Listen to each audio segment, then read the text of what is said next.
Bom dia, Pai Senhor. Meu nome é Débora Campos Estefânio, como vocês já sabem, né? Já me conhecem ao longo desses meses todos, dessas muitas semanas aqui, e também ao longo dos anos, em outros momentos, né? Cantando, ministrando, ensinando as crianças na escola bíblica dominical, pregando.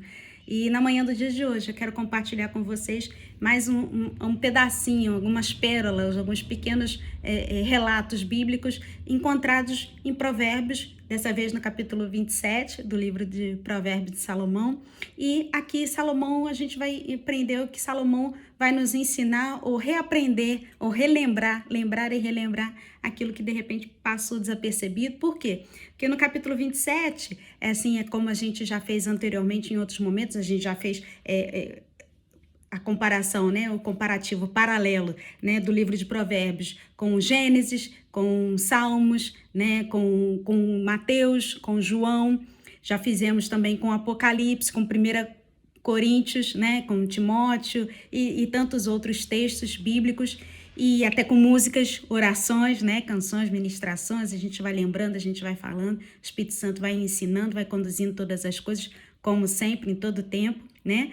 E aqui, nesse capítulo 27, eu quero compartilhar com vocês esses textos bíblicos, essas experiências, mas Salomão vem assim reforçar, vem nos ensinar novamente. E aqui Salomão vai fazer esse comparativo do livro, capítulo 27 do livro de Provérbios, com o próprio capítulo, os outros capítulos do livro de Provérbios, ou seja, Provérbios sendo comparado com o próprio livro de Provérbios. Vamos lá?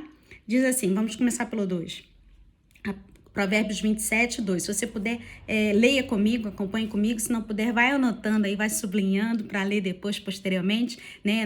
Na linguagem Ferreira de Almeida, na linguagem de hoje, em inglês, em espanhol, né? No texto que for melhor para você, revista, corrigida, aquilo que for melhor para você, na Bíblia cristã, na Bíblia católica, naquilo que for melhor para a sua leitura, para o seu entendimento, compreendimento, né, de todas as coisas. A melhor leitura bíblica é aquela que a gente faz sozinha no cantinho, né, com o Senhor nos ajuda aqui, me ajuda a entender aqui, mas a melhor linguagem, que é a linguagem do Espírito Santo, revelada através das palavras, e é aquela versão, né, aquela atualizada ou não, a ARA, né, a Ferreira de Almeida ou não, é aquela que melhor nos dá a compreensão.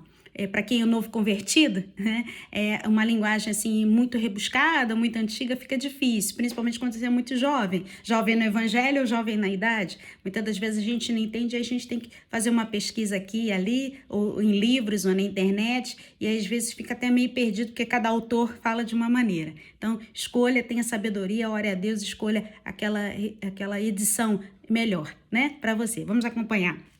Diz assim, Provérbios 27, 2 diz assim: seja outro que te louve, e não a tua boca, o estrangeiro, e não os teus lábios. Ah, lembrou, né? Há poucos dias atrás a gente aprendeu sobre isso. Vamos recapitular?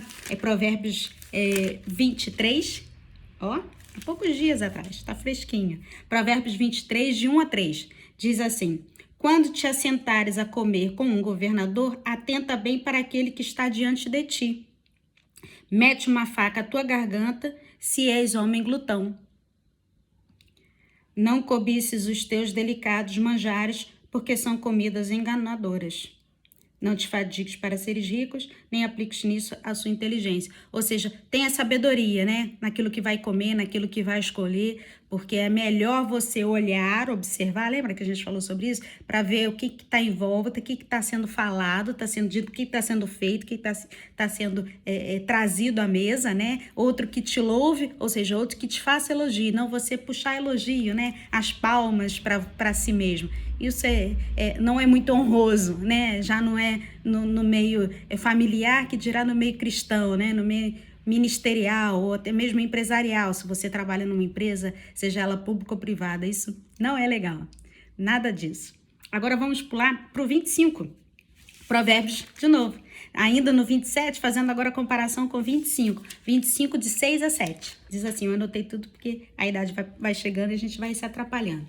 Provérbios 25, 6 e 7 diz assim: não te glories na presença do rei, nem te ponhas no meio dos grandes, porque melhor é que te digam, sobe para aqui, do que seres humilhado diante do príncipe. A gente também falou há pouco tempo atrás, né?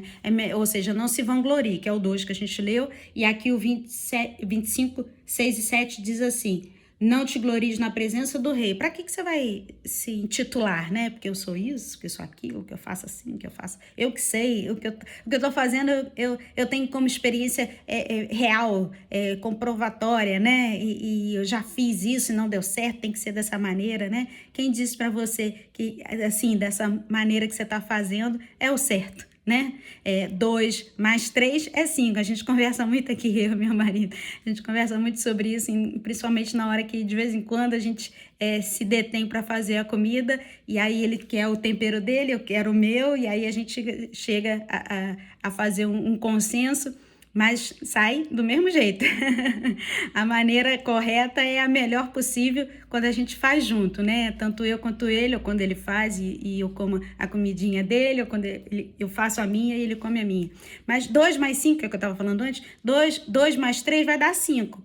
Mas 2 mais 3 igual a 5, só que 3 mais 2 também dá igual a 5. Então, que diferença é essa? Que maneira que é essa? Né? Que conta que é essa que muitas das vezes dá esse desentendimento? Seja na vida profissional, familiar, ou principalmente a do casal. Por que você vai se vangloriar disso, né? Por que você vai fazer litígio, vai fazer briga, né? Passa por cima, né? Esquece isso. E Salomão aqui faz essa comparação e nos ensina: não te glories na presença do rei, nem te ponhas no meio dos grandes. Você vai querer se aproximar e se amostrar, né, entre os grandes, mesmo que você seja grande. Não tem necessidade disso. Porque melhor é que te digam, sobe para aqui, do que seres humilhado diante do príncipe, que ser rejeitado, né, pelo empresário, né, pelo chefe da sua empresa. Agora a gente vai pular para o 12. Vamos voltar no 27. 27, 12, que é o capítulo que a gente está lendo. A gente vai pular do 2, 10 versículos, a gente vai para o 12, diz assim: o prudente vê o mal e esconde-se, mas os simples passam adiante e sofrem a pena. Ou seja, aquele que é prudente, que é sábio, né? Ele vê o mal, ele percebe, ele ora: Senhor, isso aqui tá certo mesmo?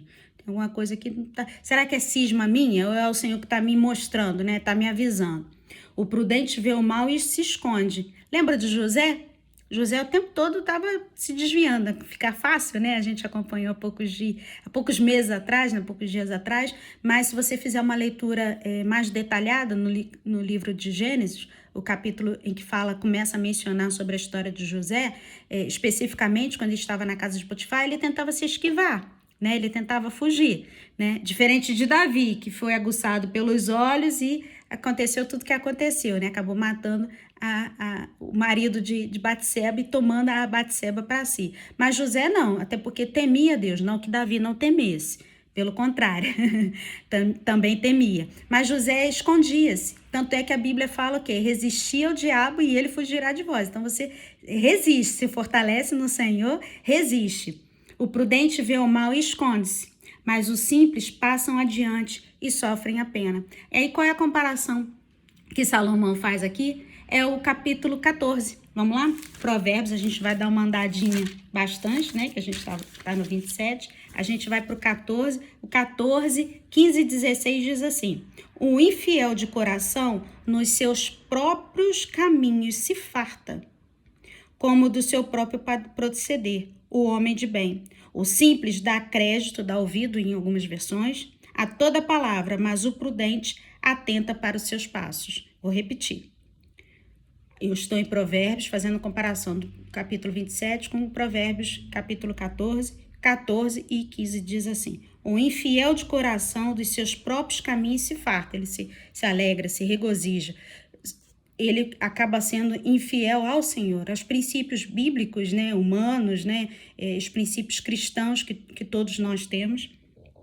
O infiel de coração dos seus próprios caminhos se farta, como do seu próprio proceder, o homem de bem.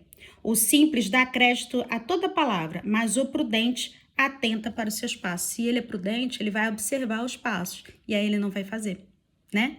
Agora vamos voltar lá para o 27, Provérbios 27. Agora a gente vai ler o 15 e o 16. Diz assim, Provérbios 27, 15 e 16.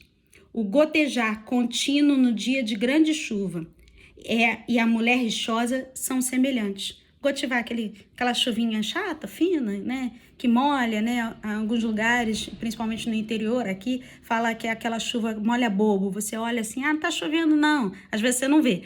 Não tá chovendo não, então tá chuviscando, né? Carioca fala, tá chuviscando. O mineiro, ele fala, ah, aquela chuva molha bobo. Você pensa que ela não vai molhar, mas quando você vê, você tá todo molhado. Porque ela é aquela chuva fininha, né? Parece uma serraçãozinha, né? Parece até que é um orvalhozinho, mas é a chuva. Então, o gotejar contínuo, no dia de grande chuva, a chuva tá chegando, por isso que tá escurecendo aí para vocês. O gotejar contínuo no dia de grande chuva e a mulher rixosa são semelhantes, são parecidos. Contê-la seria conter o vento. Seria pegar o óleo na mão. Já experimentou botar o óleo na mão? É igual quando você vai cortar o ovo, quebrar o ovo, aí você vai separar a clara da gema, né? O pessoal que é profissional nessa área aí, certamente já antes de ser profissional, já deu uma escapadela, né? E o óleo é a mesma coisa. Até quando você vai ungir, né? Um irmão, eu vivi isso muito, né? O pastor às vezes ia ministrar e aí colocava o óleo na mão e às vezes caía no chão. As obreiras tinha que sair correndo para limpar, senão escorregava, principalmente criança, né? Idosos, pessoas que estavam com um sapato assim mais social, né? E delicado, e acabava com o solado escorregando. O gotejar contínuo no dia de grande chuva e a mulher rixosa são semelhantes. Contê-la seria conter o vento, seria pegar o óleo nas mãos. E aí Salomão faz essa comparação com Provérbios, esse paralelo com Provérbios 21. Diz assim, Provérbios 21, 9, que a gente também já leu, já aprendeu. Provérbios 21, 9 diz assim, melhor é morar no canto do eirado do que junto com a mulher rixosa na mesma casa. Aquela mulher que fica toda hora tocando no mesmo assunto, falando, nós mulheres, eu também, a gente precisa ter esse cuidado, senão a gente fica insistindo e falando e persistindo, né? Mas você falou que ia fazer, que ia estudar, que ia aprender, e agora tá de recuperação novamente. Eu dei muito trabalho, principalmente em matemática. E o 25, 24, vamos voltar? O 25, 24, que também fala sobre nós mulheres, diz assim, 25, 24. Melhor é morar no canto do eirado do que junto com a mulher rixosa na mesma casa. Ou seja, tanto o 21 quanto o 25, 24, 21, 9, 25, 24, fala especificamente sobre as mulheres e é exatamente o mesmo texto. Então, na manhã do dia de hoje, fica aqui o meu amor, o meu carinho para nós mulheres e esse paralelo todo, né, sobre essa sabedoria de não subir, não se elevar, né, não se mostrar, não dizer que você sabe tudo ou que você pode tudo, mas pelo contrário, diante de Deus, ter esse temor, amor e temor. Deus te abençoe. Até o próximo vídeo.